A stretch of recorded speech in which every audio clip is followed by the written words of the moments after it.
So now that you've made the button maker, maybe you want to make a couple buttons. And to do that, we have to use a hole cutter to cut out the images that you want. And instead of having you go through a lot of trial and error to get the things to be the right size and to look the way that you want it to when it isn't a button, I have this faster way to show you using Microsoft Word. So the first thing you want to do, open up a Word document and go into View, turn on your ruler and your grid lines, and we can see this is the area that we're working inside of. I'm going to go into Page Layout and change my margins to narrow. So now it's a little closer to the edges of my paper. And when I go to cut these out, using my hole cutter, I can get all the way over the image. Now I'm going to go to Insert, Shapes, and we're going to draw a circle. And you want it to be a perfect circle that's 1 inch by 1 inch. So up here where it says Size, make sure that both your height and your width are set to 1. Okay, then we need an image.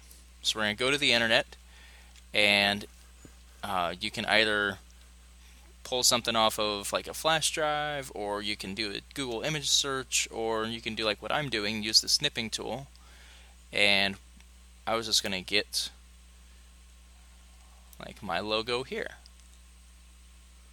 So let's say I want this to be made into a button. Draw a box around it. I'm going to save it. Just going to drop it right there on my desktop. Capture PNG, that's fine.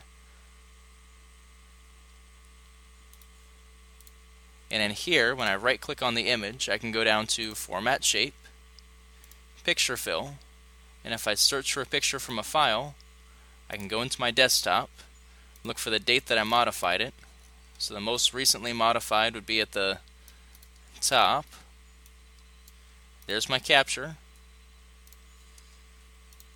And there it is inside the shape. So that's exactly like what my button would look like. Now if I don't like this ring around it, or if I want to change the ring around it, I just select it, go into my drawing tools, and I can change the outline. And I can change it to be a smaller weight, so it's thin. I can change it to have no shape at all, and it's a little bit harder to see. But either way, there we go. If we want more than one of these, I can just go copy, paste, and I can drag this over a little bit.